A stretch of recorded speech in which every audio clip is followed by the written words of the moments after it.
WhatsApp tests new feature to fight misinformation. Can't make this shit up. WhatsApp, one of the most popular instant messaging platforms on the planet, is testing a new feature that could make it simple for its 2 billion users to tell whether the assertions made in this message have any merit to it, or as they call it, is it true? In the most recent beta version on Android, the Facebook-owned service has given the users the ability to quickly comb through the web with the text or video they received for more context. WhatsApp has been testing this feature in some capacity for several quarters now. Last year allowed some users to look up images on the web, but a spokesperson now has told TechCrunch that the platform plans to roll out this feature in the near-term future. Well, what does this tell you? Well, it pretty much tells you that every known aspect of society, all privacy is eroded. And it's nothing new. We've been seeing the erosion of privacy for a very, very long time.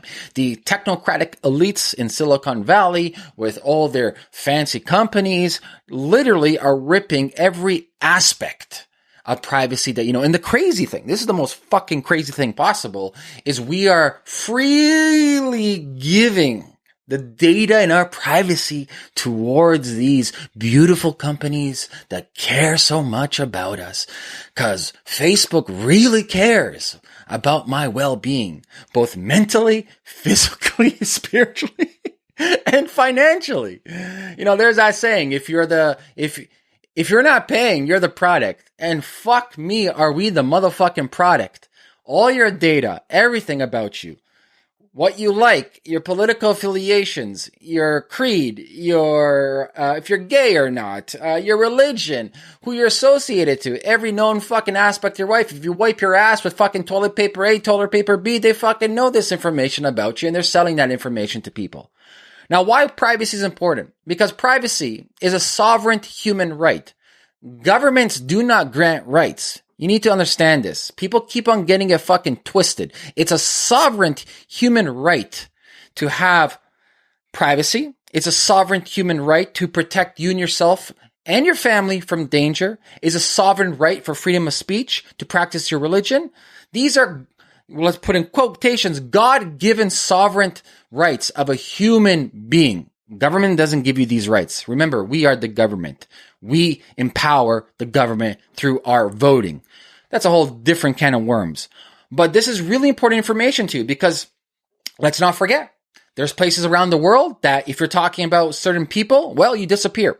There's places around the world, depending on your sexual orientation, well, you just might get hanged in front of everybody. Depending on places in the world, if you have anything to say against anybody, well, you just fucking disappear. And this is the majority, not the minority. And I can't stress this enough. You got to think forward to this. It's not just about you. It's about your extended family. It's about everybody around the world. Privacy is the most important fucking thing for the human race to survive. We cannot have Big Brother. In this case, the technocratic companies are the same. They cannot be monitoring everything you do. Like, for fuck's sakes, every single aspect of your being. When you're on face steal, I call it, they take every data and sell it to the highest bidder. This is why I'm a big fucking proponent of you controlling your data. You opting into better services to protect the privacy in your life. So I recommend, if you haven't done it already, use Signal. It's an open source messaging app. They have it on Android. They have it for Apple. It's not the best UI UX, but it works. Use Proton PGP email. Like, start doing these simple things. We call it like privacy hygiene. Now, it's not the greatest. It's not the best in the world, but it's 10 million fucking times better than you using WhatsApp or Facebook, Face Steal, or Instagram or Twitter. If you're talking with people around the world about sensitive information, and I just gave you examples, sexual orientation. Oh, well, I don't like that political party. I'm this type of ethnicity. Well, it's pretty fucking dire in those situations, in these circumstances.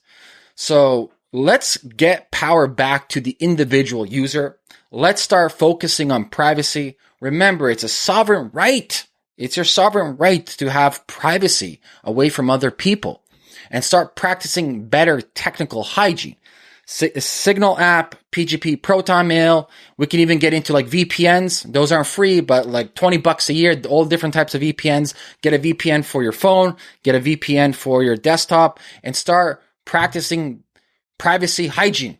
I should make a website, privacyhygiene.com, where we have the best tips and tricks and products around privacy. It's so fucking important, especially now in these times. You see now with the pandemic and Corona, all these amendments are going to come in. National emergency. Oh, we can just do whatever we want, whenever we want, to whoever we want. And it's imperative that we come together and use better technology. You know, Wei Dai had a good saying, a famous open source software engineer who worked on Bitcoin. He's like, and I'm paraphrasing here, in the history of humankind, there has never been a regime or a government that's never turned on its own. It always happens. Always. Think about it. In every fucking government and regime, empire, whatever you want to call it, in the history, it implodes and turns on its own people. Always. We can never really stop that pattern, as René Girard talks about in Mimesis. It's a recurring pattern, and we see it right now too. But what we can do, and this goes back to the laws of nature, we can create better technologies to supersede their technologies. Hence, Bitcoin's one of them. Signal, the app, is another one. PGP, Proton Mail is another one. So instead of fighting it, as in like, stop what you're doing, let's create better systems, just like in nature. In nature, if a predator or alpha apex predator comes around, it's a better technology. If an organism, in this case, let's say the virus, it's a smarter, better technology that wipes people out. These are technologies. Nature has the best answers. So let's mimic nature. Let's create better technological advancement tools that you and I can utilize to supersede the oppressive regimes around the world, and supersede these technocratic companies like fuckface Steel and WhatsApp and all these people. What do you think the WhatsApp founders left? Yeah, the founders left. They gave Signal, the foundation, I think it was like $50 million grant. Good for them. Bravo, bravo, bravo. And let's start getting together and building better tools and having better knowledge and privacy hygiene so we can just protect ourselves. I'll leave it at that. If you guys have any questions for me, leave a comment below this video. Don't forget to subscribe, click the notification bell, and I'll talk to you guys soon. Peace out.